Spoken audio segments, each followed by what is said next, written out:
개인회생을 앞두고 카드를 사용하는 것은 처벌받을 가능성이 높습니다. 3개월 이자 안 내고 개인회생 신청하면 고소당한다. 이거는 방어를 못할 경우에는 사기죄로 처벌받게 되고 비면책처권으로 구분이 되어서 개인회생을 하더라도 면책을 못 받을 가능성이 있어요.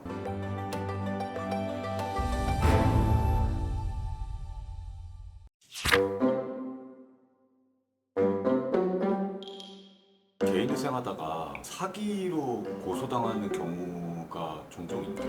종종 있어요. 저희 의뢰인 가운데도 가끔씩 자기가 사기로 고소를 당했다라고 하면서 자문을 요청하는 경우가 있는데, 제가 도산 전문 변호사이기도 하지만 풍사 전문 변호사이기도 해요. 그래서 개인회생 하다가 사기로 처벌되는 경우에 대해서 제가 한번 정리를 해드리려고요. 세 가지 유형이 있어요. 모두 다 사기 고소인데 그 사기로 고소하는 주체가 누구냐? 첫 번째는 카드회사가 형사고소를 하는 경우예요. 카드회사가 고소를 하는 이유는 이래요. 내가 개인회생을 앞두고 있어서 돈을 갚을 생각이 없었는데 카드를 사용해서 변호사비를 내거나 아니면은 내가 카드를 사용해서 생필품을 사거나 아니면 사치를 하거나 이런저런 경우로 카드를 사용한 경우에 카드회사가 이 사람을 사기죄로 고소를 할 수가 있어요. 그런데 이 사기죄라는 거의 법정 요건을 잘 아셔야 되는데, 사기죄라는 거는 사람을 기망해서, 이게 첫 번째 요건이고요, 금전을 편취한 자 또는 재산상 이익을 편취한 자, 이게 두 번째 요건이에요. 이 두 가지 요건이 모두 충족이 돼야지 사기죄로 처벌을 받게 되는데, 우리나라의 대법원은 어떤 사람이 돈을 갚을 의사 없이 재정이 굉장히 안 좋은 상태에서 카드를 사용해서 어떤 물품을 결제한 경우에는 사기죄로 처벌받는다라는 대법원 판례가 있어요. 그렇기 때문에 개인회생을 앞두고 카드를 사용하는 것은 처벌받을 가능성이 높습니다. 하지만 이런 문제가 있어요.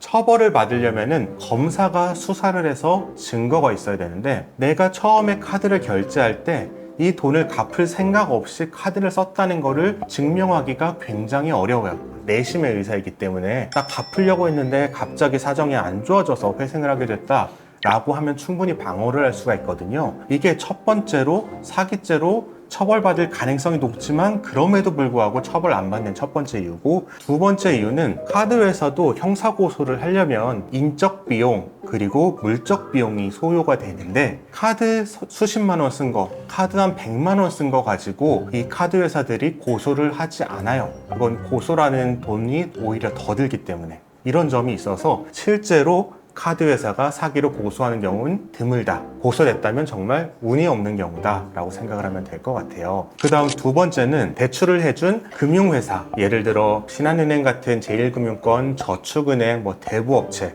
이런 데서 고소를 하는 경우인데, 이와 관련해서 시중에 떠도는 루머가 있어요. 뭐냐면은 이자를 3개월 내고 개인회생을 신청하면 고소를 안 당하지만 3개월 이자 안 내고 개인회생 신청하면 고소당한다 라는 루머가 있는데, 사실이 아니에요. 사기죄는 몇 개월 동안 이자를 냈느냐 안 냈느냐가 문제가 되는 게 아니라, 아까 말씀드린 것처럼 상대방을 속였느냐 안 속였느냐가 문제가 돼요. 내가 처음부터 갚을 의사 없이 돈을 빌렸다면은 3개월이 아니라 10개월 이자를 내고서 개인회생 신청을 하더라도 고소가 들어올 수가 있는 거고 처벌받을 수가 있는 거고, 내가 돈을 빌렸는데 사기를 당해서 그 돈을 손실을 봤어요. 그렇다면은 이자를 안 내고 사기당하고 한 일주일 뒤에 개인회생 신청을 접수를 해도 사기죄 고소를 안 당합니다. 저희 의뢰인 사례 중에 실제로 그런 사례가 있었는데, 이분은 은행에서 일하시는 분이었는데 젊은 분임에도 불구하고 뭐에 홀린 것처럼 보이스피싱을 당하셔서 많은 대출을 받아서 그 몇 천만 원의 돈을 다 입금을 했어요. 그리고 저희한테 일주일 만에 찾아오셔서 개인회생 신청을 바로 했지만 이자를 한 번도 안 냈음에도 불구하고 사기 피해자이기 때문에 사기죄로 고소도 안 당했고 채권자 이의도 없었고요. 아무런 문제 없이 진행이 될 수가 있었어요. 그 다음 세 번째가 지인이 사기죄로 고소하는 경우예요. 사실은 이 경우가 실무에선 가장 크게 문제가 돼요. 앞에 카드회사 고소, 대출회사 고소는 거의 없어요. 처벌받을 수 있는 문제지만 크게 고소가 들어오는 경우가 없는데, 이 지인 같은 경우에는 대부분 용도 사기로 고소가 들어오는데, 내가 내 사업장을 하고 있는데 식당을 하고 있어요. 이 식당을 인테리어해서 돈을 더 많이 벌기 위해서 친구한테 부탁을 해요. 나 이 식당 인테리어하면 돈을 더 벌 것 같은데 1억 원 빌려주면은 내가 이거 이자 붙여서 한 1억 1천만 원으로 갚을게 라고 얘기를 하고서 막상 1억을 빌리면은 그 돈으로 사업장 인테리어를 하는 것이 아니라 주식을 한다거나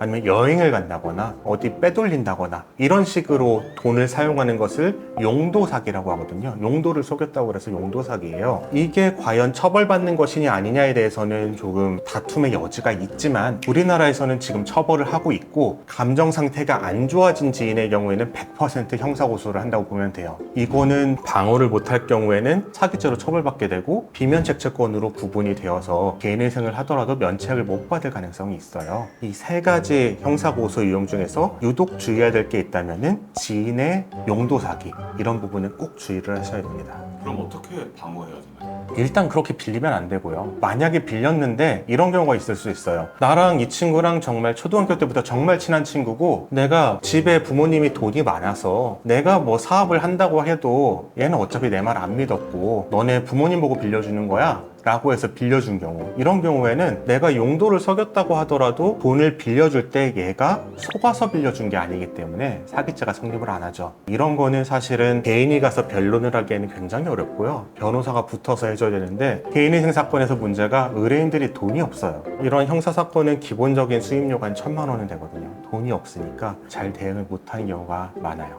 좀 안타깝죠.